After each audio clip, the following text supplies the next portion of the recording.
ഹണി റോസ് എന്നെ എത്ര വിമർശിച്ചാലും കേസ് കൊടുത്താലും ഒരു ഇഞ്ച് പോലും കൂടുകയില്ല കുറയുകയില്ല. കാര്യം ഹണി റോസ് എനിക്കെതിരെ കേസ് കൊടുക്കുന്നതല്ല ഞാൻ ഹണി റോസിനെ വിമർശിക്കുന്നത്.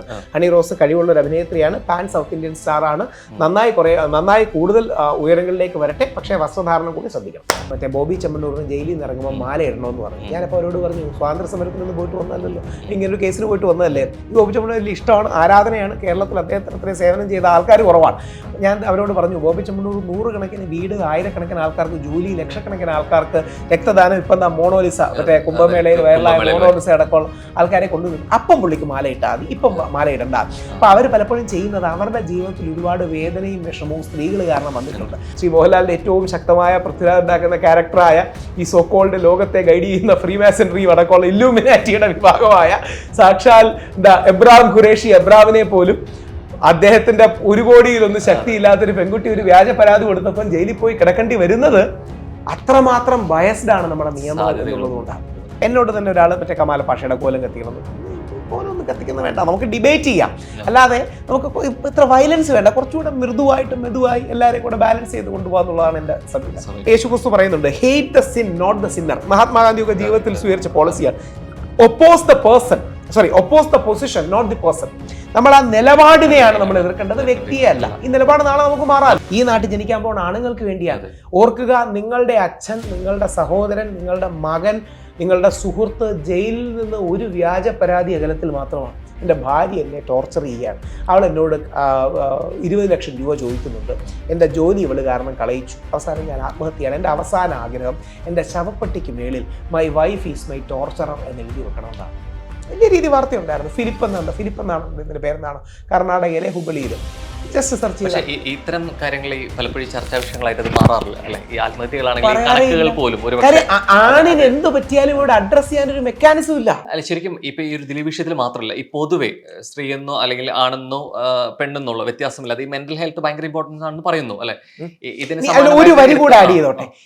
ആണെന്നോ പെണ്ണെന്നോ ഇല്ലാതെ എന്ന് നമ്മൾ പറയേണ്ട. ആണെന്നും പെണ്ണെന്നും ഉണ്ട്, അതൊരു ബയോളജിക്കൽ റിയാലിറ്റിയാണ്. ഇപ്പം നമ്മുടെ പരിപാടി തുടങ്ങിയിട്ട് എത്രയായി? നമ്മുടെ പരിപാടി തുടങ്ങിയിട്ട് ഇപ്പം ഏകദേശം ഒരു 10-30 മിനിറ്റായി കാണും. ഈ 30 മിനിറ്റിനുള്ളിൽ ഏറ്റവും കുറഞ്ഞത് 8 ആണുങ്ങൾ ഇന്ത്യയിൽ ആത്മഹത്യ ചെയ്ത് കാണും. എന്റെ കണക്കല്ല, നാഷണൽ ക്രൈം റെക്കോർഡ്സ് ബ്യൂറോ. 4.5 മിനിറ്റിൽ ഒരു പുരുഷൻ ആത്മഹത്യ ചെയ്യുന്നുണ്ട്. ഞാനും റോഹനും ജിഞ്ചർ മീഡിയയിൽ സംസാരിക്കുന്ന ഈ 1/2 മിനിറ്റിൽ ഇന്ത്യയിൽ 8 ആണുങ്ങൾ എവിടേക്കോ ആത്മഹത്യ ചെയ്തിട്ടുണ്ട്.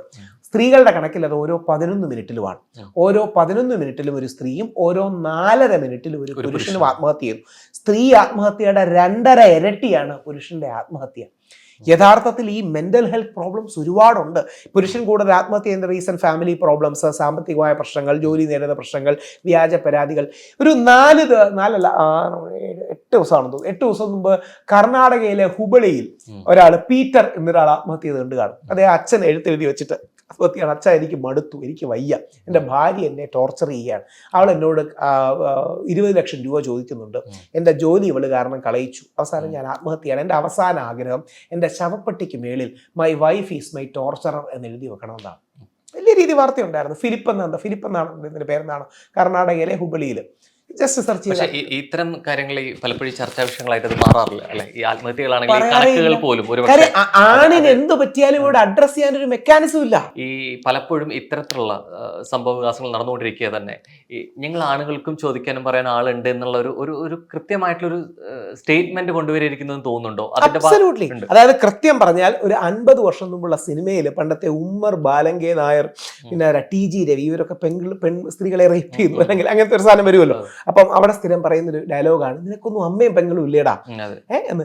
ഇന്ന് തിരിച്ച് നിനക്കൊന്നും അച്ഛനും ആങ്ങളമാരും ഇല്ലേടി എന്ന് തമാശ രൂപേണയാണ് ഈ ചോദ്യം മറുപടി പറഞ്ഞെങ്കിൽ ഈ തമാശ മാറി അതിനെ പിടിക്കും ഭയങ്കര ഗൗരവമാണ്. കാര്യം അതിന്റെ കണക്ക്, സ്റ്റാറ്റിസ്റ്റിക്സ് എല്ലാം എടുത്തു നോക്കൂ. സ്ത്രീകൾക്ക് ഇന്ന് ഒരുപാട് പ്രശ്നങ്ങളുണ്ട്. അതായത് ലിംഗാധിഷ്ഠിതപരമായ, സെക്ഷുവലായ, ജെൻഡർ ബേസ്ഡ് ആയ വയലൻസ് ഒരു സംശയവുമില്ല സ്ത്രീകളാണ് കൂടുതൽ ഫേസ് ചെയ്യുന്നത്. അതിനെ നമുക്ക് പ്രൊട്ടക്ട് ചെയ്യണം, വനിതാ കമ്മീഷൻ വേണം, എല്ലാ മെക്കാനിസവും വേണം. പക്ഷേ പുരുഷനും പ്രശ്നമുണ്ട്, അതും അഡ്രസ് ചെയ്യപ്പെടണം. അത് മാത്രമാണ് നമ്മൾ പറയുന്നത്. സ്ത്രീകൾക്ക് കൂടുതൽ പരിഗണന കൊടുക്കണം, സ്ത്രീകൾക്ക് കൂടുതൽ മുൻഗണന കൊടുക്കണം, പക്ഷെ പുരുഷന് അവഗണനയാവരുത്.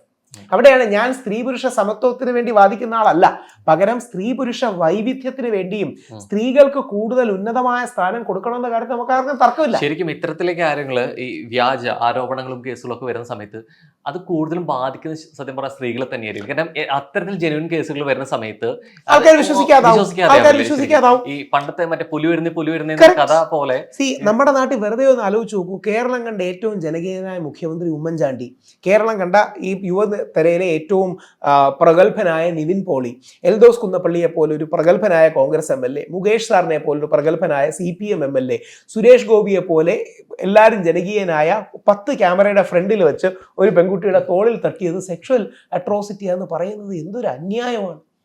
ഈ അന്യായത്തിനെതിരെയാണ് നമ്മൾ കക്ഷി രാഷ്ട്രീയ ഭേദമന്യേ ഒന്നിക്കേണ്ടത്. ബാലേന്ദ്ര മേനോൻ സാറിന് 70 വയസ്സായി.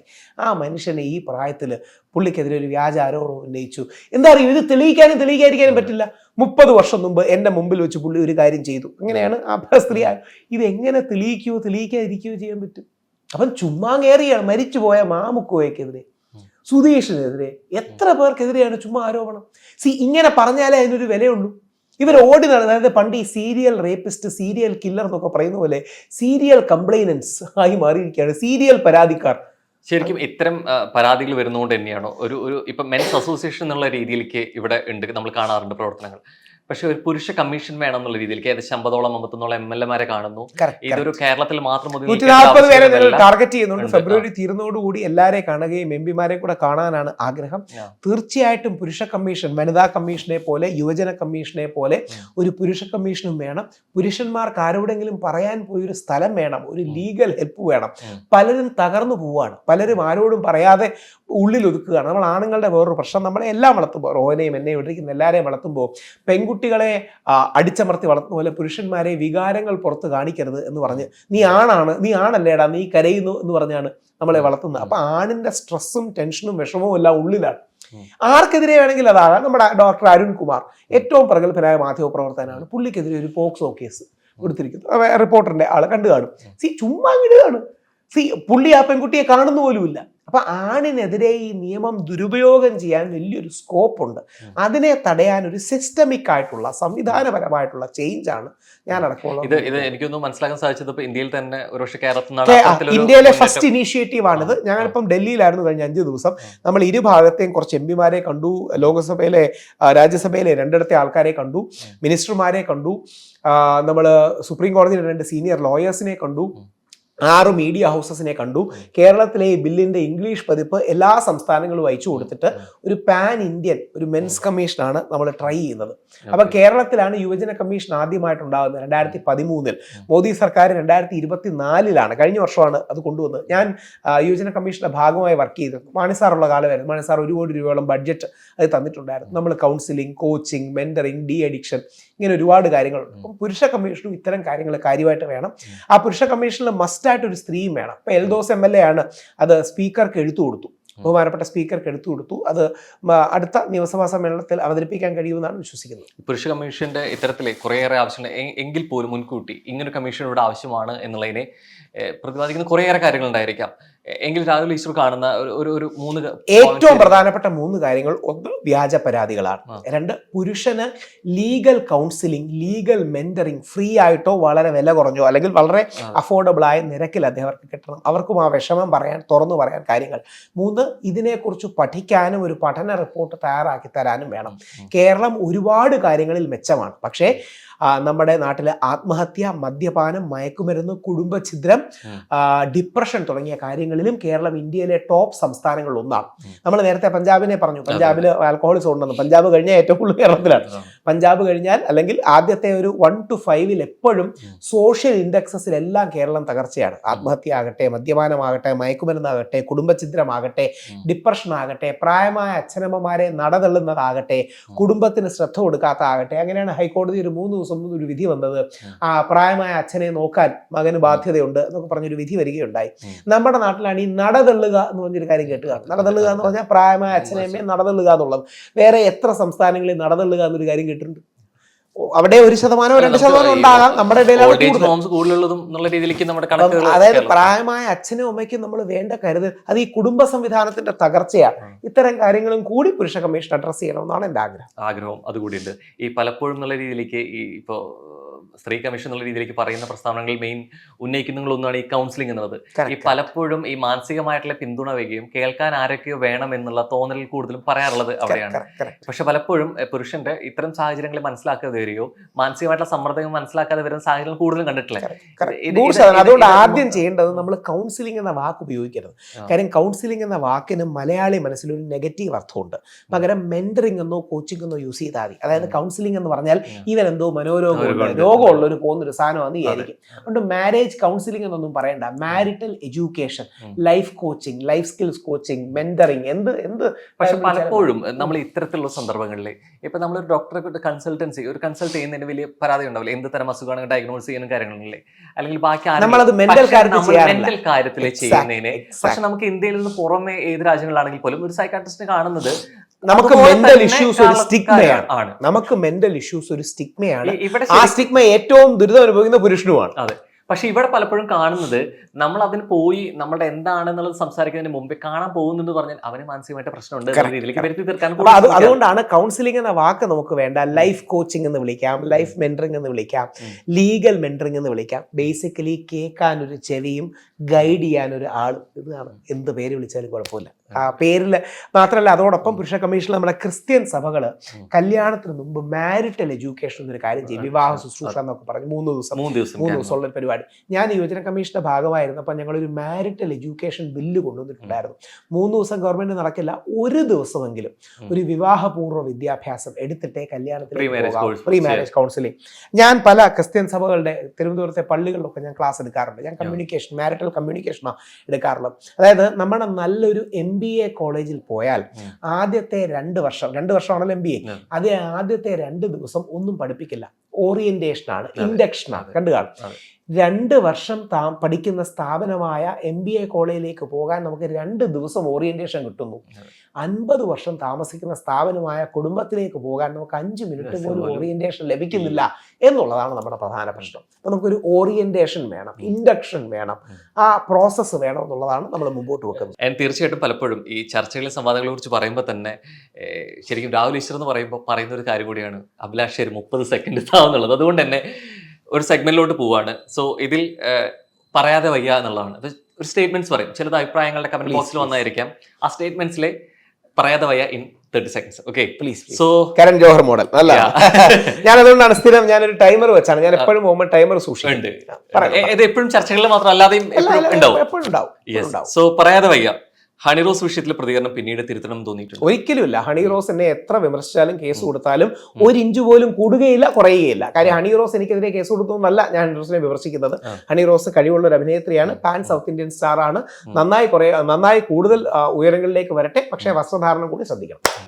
വ്യക്തിപരമായിട്ടുള്ള രാഷ്ട്രീയം ഉണ്ടെങ്കിൽ പോലും ഇവിടുത്തെ ജനങ്ങളുടെ അഭിപ്രായത്തോടും ചായവിനും അനുസരിച്ചിട്ട് പിന്നീട് അത് മാറ്റേണ്ടി വന്നിട്ടുണ്ട്. അങ്ങനെയല്ല, ഞാൻ വിശാലാർത്ഥത്തിൽ ഒരു റൈറ്റ് ലീനിങ് സെൻട്രിസ്റ്റ് ആണ്. അതായത് വലതുപക്ഷത്തേക്ക് ചാഞ്ഞു നിൽക്കുന്ന ഒരു ഗാന്ധിയനാണ്. അതുകൊണ്ടാണ് ഒരുപക്ഷെ ഞാൻ ഗാന്ധിയെ കയ്യിൽ ടാറ്റു ആയിട്ടുള്ള ഒരു വ്യക്തിയാണ്. എന്റെ ടാറ്റു ആർട്ടിസ്റ്റ് പറഞ്ഞു, ഒരുപക്ഷെ പുള്ളി ഒരു ടാറ്റു ആർട്ടിസ്റ്റിന്റെ അസോസിയേഷന്റെ ഭാഗമാണ്. ആദ്യമായിട്ടായിരിക്കും ഇന്ത്യയിൽ ആരെങ്കിലും മഹാത്മാഗാന്ധിയെ കയ്യിൽ ടാറ്റു ചെയ്യുന്നത്.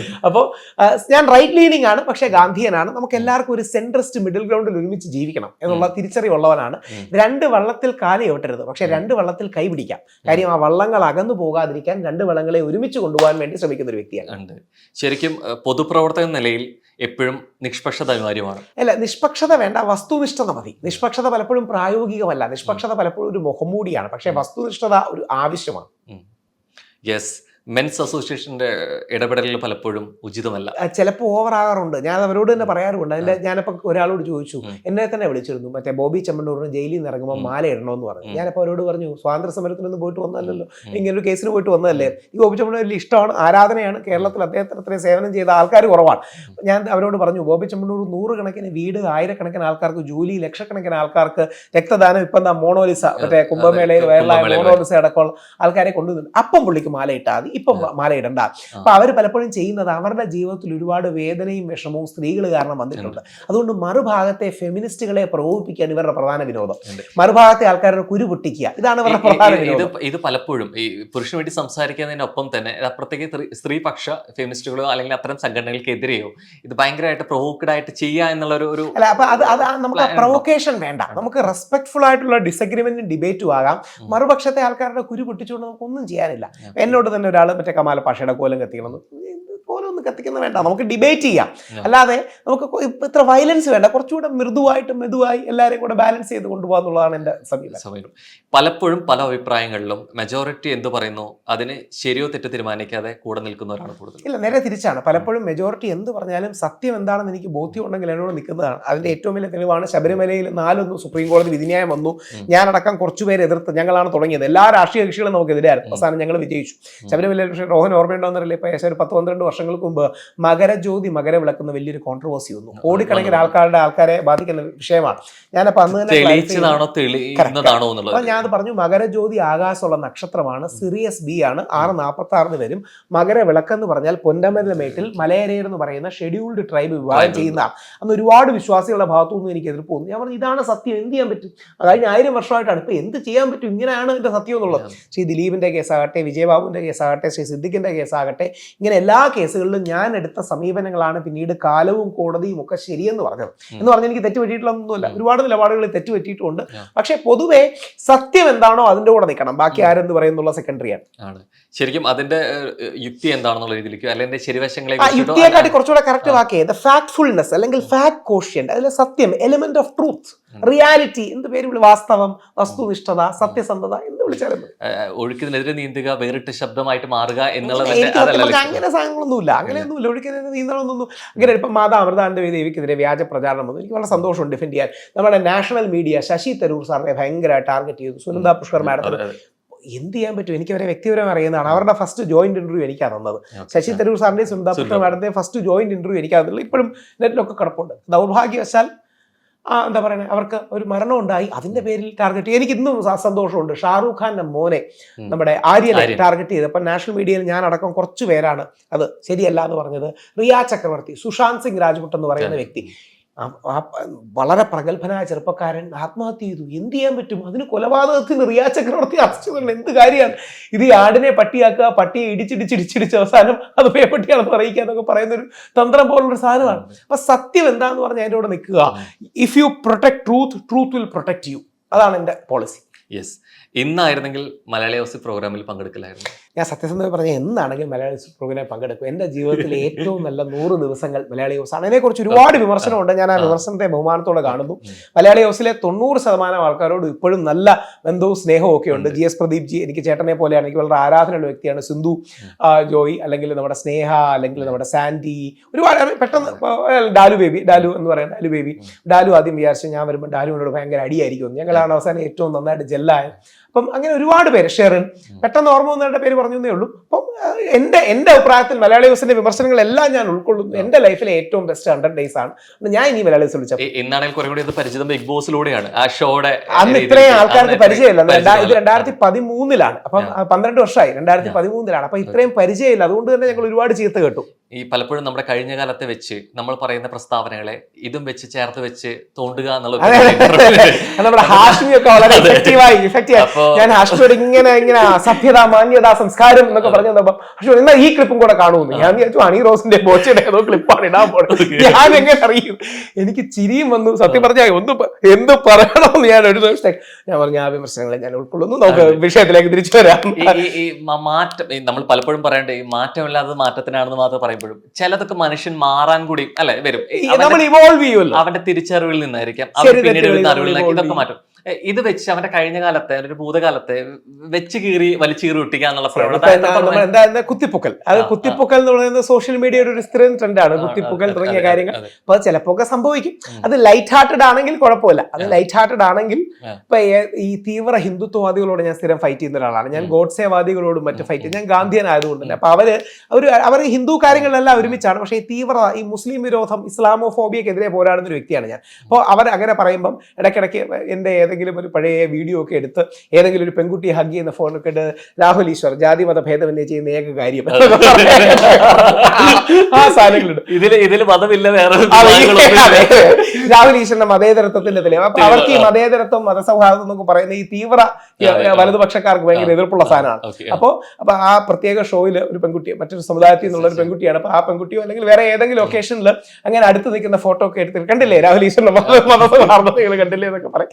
അപ്പൊ വ്യക്തിപരമായ അബ്യൂസ് ആകാതിരുന്നാൽ മതി എന്നുള്ളതാണ് ഈ പുരുഷപക്ഷം സംസാരിക്കുമ്പോഴും ഈ സ്ത്രീകൾക്ക് ഇത് ഇത്തരം ചില നയങ്ങളും അല്ലെങ്കിൽ എത്രയൊക്കെയാണ് പ്രഖ്യാപിത കാര്യങ്ങൾ പറയുമ്പോഴും എവിടെയെങ്കിലുമൊക്കെ പ്രിയമത ഭാര്യയായിട്ടുള്ള ദീപയായിട്ടുള്ള അഭിപ്രായ വ്യത്യാസങ്ങൾ ഉണ്ടാവാറുണ്ട്. ഒരുപാട് കാര്യങ്ങളുണ്ട്. ഇപ്പം ദീപയ്ക്ക് ആദ്യം ശ്രീ ദിലീപേന്റെ നിലപാടിൽ ഇത്രയും ശക്തമായ നിലപാട് ഞാൻ എടുക്കുന്നതിനോട് വിരോധമായിരുന്നു. ദീപ ഒരു കടുത്ത മഞ്ജു വാര്യർ ഫാനാണ്.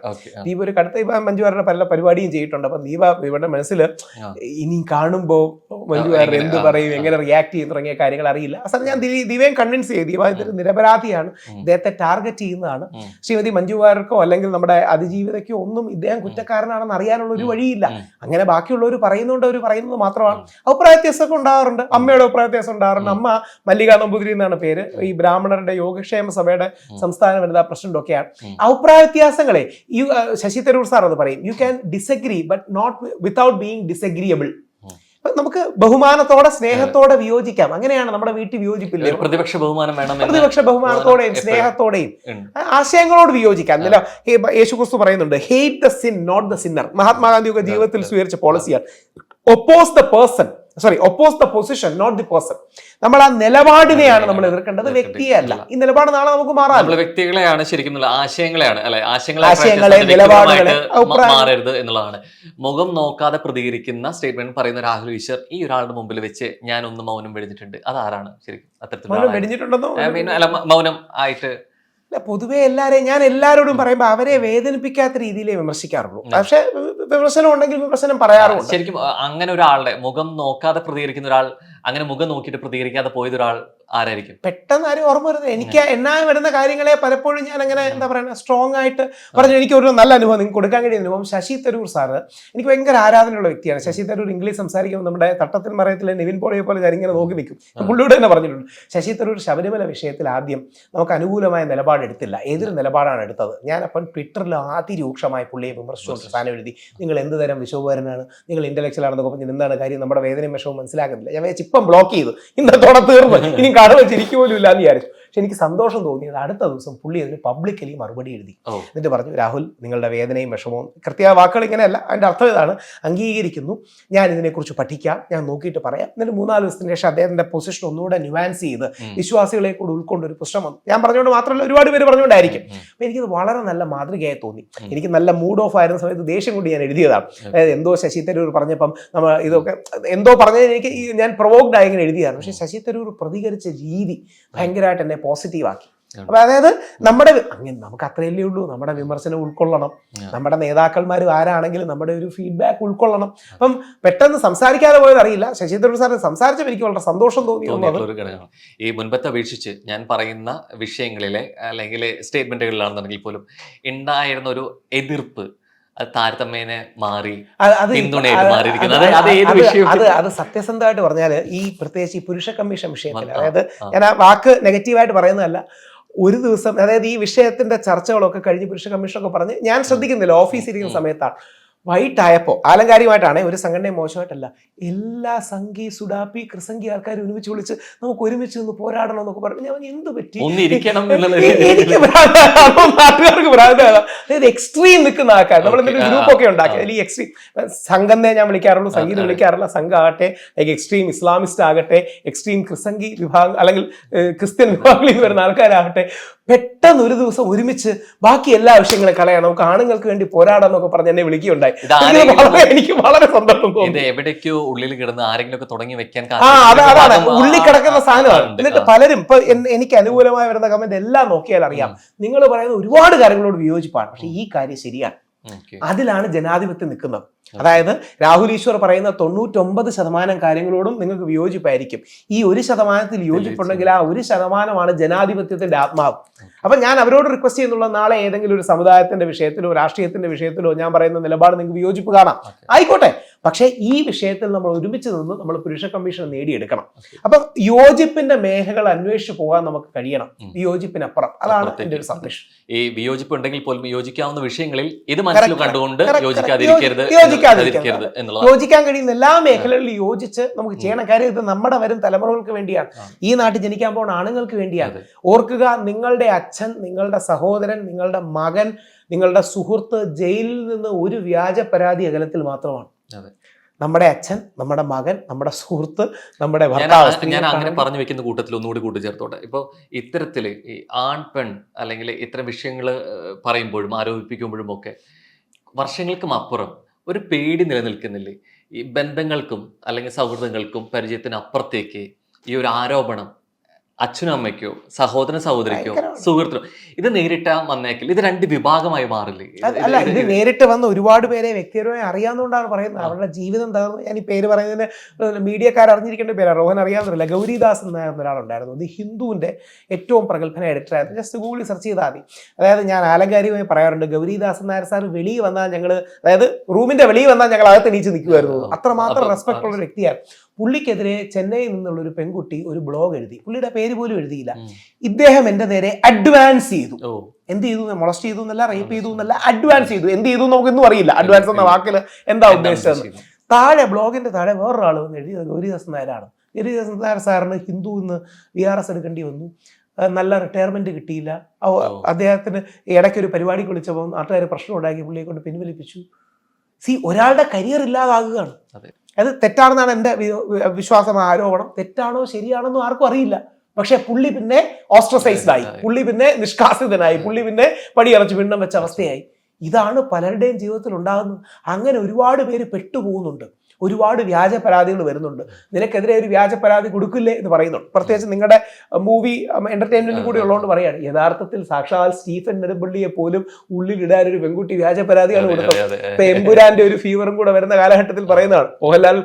ശ്രീ മോഹൻലാലിന്റെ ഏറ്റവും ശക്തമായ പൃഥ്വിരാജ് ഉണ്ടാക്കുന്ന ക്യാരക്ടറായ ഈ സോക്കോൾഡ് ലോകത്തെ ഗൈഡ് ചെയ്യുന്ന ഫ്രീമാസൺറി അടക്കമുള്ള ഇല്ലുമിനാറ്റിയുടെ വിഭാഗമായ സാക്ഷാൽ എബ്രാം ഖുറേഷി എബ്രാമിനെ പോലും അദ്ദേഹത്തിന്റെ 1 കോടിയിലൊന്നും ശക്തിയില്ലാത്തൊരു പെൺകുട്ടി ഒരു വ്യാജ പരാതി കൊടുത്തപ്പം ജയിലിൽ പോയി കിടക്കേണ്ടി വരുന്നത് അത്രമാത്രം ബയസ്ഡ് ആണ് നമ്മുടെ നിയമങ്ങൾ എന്നുള്ളതുകൊണ്ടാണ്. അപ്പം ഇത് അലങ്കാരികമായിട്ടാണ് കേട്ടോ, സിനിമ കഥ പറഞ്ഞതല്ല. ആ എമ്പുരാനും കൂടെ വേണ്ടിയുള്ളതാണ്. എബ്രാം ഖുറേഷി എബ്രാമിനും കൂടെ വേണ്ടിയുള്ളതാണ് ഈ പോരാട്ടം. ഈ സമസ്ത മേഖലകളിലും കൈവച്ചു എന്ന് തന്നെ വിശേഷണം കൊടുക്കാൻ പറ്റും.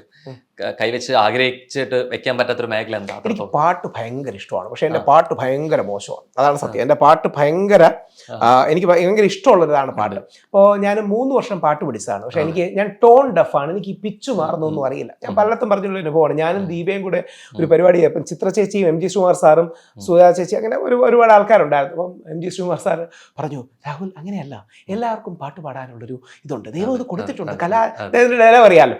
അപ്പോൾ എന്നിട്ട് എന്നോട് പറഞ്ഞു 2 വരി പാടും. ഞാൻ പലതവണ പുള്ളിയോട് പറഞ്ഞില്ല സാർ ഞാൻ പാടില്ല. പുള്ളി സാർ എന്നെ നിർബന്ധിച്ച് പ്രോത്സാഹിപ്പിച്ച സാർ ഞാൻ ഒരു 4 വരി പാടി. അപ്പോൾ MG ശ്രീകുമാർ സാർ പബ്ലിക്കലി എല്ലാവരുടെ ഫ്രണ്ടേജ് പറയാണ്, സോറി എനിക്ക് തെറ്റുപറ്റിപ്പോയി, എല്ലാവർക്കും പാടാൻ കൊടുക്കില്ല. അപ്പൊ എനിക്ക് പാടാൻ ഭയങ്കര താല്പര്യമുള്ള ഒരു വ്യക്തിയാണ്. പക്ഷെ ദൈവം ആ കഴിവ് തന്നിട്ടില്ല. എന്നെക്കാട്ടി പാടാൻ മോശം ഒരാളെ ഞാൻ കണ്ടിട്ടുള്ളത് ശ്രീ GS പ്രദീപാണ്. കണ്ടാൽ വിഷമം തോന്നരുത്. ഞങ്ങൾ മലയാളി ഹൗസിൽ ഇരുന്നപ്പം, മലയാളി ഹൗസിൽ പോകുമ്പോൾ ഞങ്ങളുടെ പരസ്പരമുള്ള വിഷമം പങ്കുവെക്കുമായിരുന്നു. അപ്പൊ ഞാൻ പുള്ളിയോട് പറഞ്ഞു, അങ്ങയുടെ പാട്ട് കേട്ടാണ് എനിക്ക് കുറച്ചൊരു ആശ്വാസം, എന്നെക്കാട്ടി മോശമായിട്ട് പാടുന്നുണ്ടല്ലോ. പുള്ളിയുടെ പാട്ടെന്ന് പറഞ്ഞാൽ പ്രസംഗം പോലിരിക്കും. അപ്പൊ എന്തായാലും സംവാദ വേദികളിലെ അല്ലെങ്കിൽ കരുത്തുറ്റ ശബ്ദം ഇതുവരെ നമ്മൾ അത്രത്തോളം ചർച്ചകളിലൊക്കെ നമ്മൾ അത്രത്തോളം ഉയർന്ന ശബ്ദത്തിൽ നമ്മൾ കേട്ടതാണ്. വേറിട്ട ശബ്ദമാണെന്ന് പറയുമ്പോഴും ഈ വേറിട്ട് നിൽക്കുന്നത് എപ്പോഴും മൈനോറിറ്റി നിൽക്കുന്നതുകൊണ്ട് മാത്രമല്ല, അല്ലെ, നിൽക്കുന്നതുകൊണ്ട് കൂടിയാണ്. നമ്മൾ അവസാനത്തിലേക്ക് എത്തുമ്പോൾ റോഹനോടും ജിഞ്ചർ ബീഡിയോടും കൂടി റിക്വസ്റ്റ് പറഞ്ഞു നിർത്താം. നിങ്ങൾ നിങ്ങളുടെ ചാനൽ, യൂട്യൂബ് അടക്കമുള്ള മാധ്യമങ്ങളിൽ ഒരു പോള് കണ്ടക്ട് ചെയ്യുക. പുരുഷ കമ്മീഷൻ ആവശ്യമുണ്ടോ, പുരുഷ കമ്മീഷനെ സപ്പോർട്ട് ചെയ്യുന്നുണ്ടോ? 85-90% അതിനെ സപ്പോർട്ട് ചെയ്യുന്നത് ആ ആശയത്തിന്റെ മഹത്വം കണ്ടല്ല, അവരുടെ ജീവിതത്തിലെ വേദന തിരിച്ചറിഞ്ഞാണ്, അവരുടെ ദുരനുഭവങ്ങൾ തിരിച്ചറിഞ്ഞാണ്. നമ്മൾ ഒരു 25 വർഷം മുമ്പ് പറയുമായിരുന്നു, ഒരു ദുരനുഭവമെങ്കിലും നേരിട്ടിട്ടില്ലാത്ത ഒരു പെൺകുട്ടിയും നമ്മുടെ സമൂഹത്തിൽ ഉണ്ടാവില്ല, എന്തെങ്കിലും വഴി പോകുമ്പോഴോ മറ്റോ. അതേപോലെ ഒരു ദുരനുഭവം എന്ന വ്യാജ പരാതി നേരിട്ടാത്ത ഒരു പുരുഷനെ അറിയാത്ത ഒരാളും ഇന്ന് കാണില്ല. റോഹന്റെ ഫ്രണ്ട് സർക്കിൾ നോക്കിയാലും മതി, ഏതെങ്കിലുമൊക്കെ ദുരനുഭവങ്ങളുള്ള ആൾക്കാരെ അല്ലെങ്കിൽ വ്യാജ പരാതിയിൽപ്പെട്ട ആൾക്കാരെ നമുക്ക് അറിയായിരിക്കും. അത് കൂടി വരാതിരിക്കാൻ കൂടി വേണ്ടിയാണ് പുരുഷ കമ്മീഷൻ എല്ലാവിധ പിന്തുണയും അഭ്യർത്ഥിക്കുന്നത്. അപ്പൊ തീർച്ചയായിട്ടും സമസ്ത മേഖലയിലും കൈവച്ച രാഹുൽ ഈശ്വറിന്റെ കുറേയേറെ വിഷയങ്ങൾക്ക് ശേഷം രാഹുൽ ഈശ്വറിന്റെ ഉള്ളിലെ വലിയ ആഗ്രഹം നമ്മൾ വലിയ പ്രേഷറായി കേട്ടുകൊണ്ട് തന്നെ ആ 4 വരി പാട്ടിലൂടെ നമ്മൾ വൈൻഡപ്പ് ചെയ്യാണ്. അയ്യോ അന്നത്തെ അനുഭവത്തിന് ശേഷം ആ പാട്ട് ഞാൻ പക്ഷെ എനിക്ക് തോന്നുന്നു ആ പാട്ട് ഒരു പക്ഷെ എനിക്ക് തോന്നുന്നു ഭയങ്കര കൗതുകമായിരിക്കും എല്ലാവർക്കും. കാരണം ഇത്രയും ചുടിയത് സംസാരിച്ച കലാകാരന്റെ ഉള്ളിൽ അത് ഐ കനോട്ട് ഇംഗ്ലീഷ് പറയാൻ I cannot bring myself to say it. അതുകൊണ്ട് ഞാൻ മറ്റൊരു അവസരത്തിൽ തീർച്ചയായും ഞാൻ ലിറിക്സ് എഴുതാറുണ്ട്. ഞാനിപ്പോ അങ്ങനെ ഈ റീമിക്സ് എന്ന് പറയുമല്ലോ നമ്മള്, ഈ പാട്ടിന്റെ ട്യൂൺ മാറ്റുന്ന റീമിക്സ് എന്ന് പറയുന്നത്. അതുകൊണ്ട് പാട്ടിന്റെ ലിറിക്സ് മാറ്റുന്ന റീമിക്സ് ഞാൻ ചെയ്യാറുണ്ട്. അതായത് പുതിയ ലൈൻസ് ഒക്കെ. അപ്പൊ അങ്ങനെ ലിറിക്സ് റീമിക്സ് എന്ന് പറയുന്ന ഒരു ആൽബം പുറത്തിറക്കുന്നുണ്ട്. അത് തീർച്ചയായും നിങ്ങളെ വിളിക്കും, വരികയും വേണം. കൊച്ചി വെച്ചായിരിക്കും പരിപാടി. അപ്പൊ ഇനി ഉള്ളിലെ അല്ലെ കലാകാരൻ സമയം കൂടിയാണ്. അപ്പൊ ഇത്ര നേരം അപ്പൊ ഒത്തിരി സന്തോഷം. Thank you so much. Thank you so much. Thank you.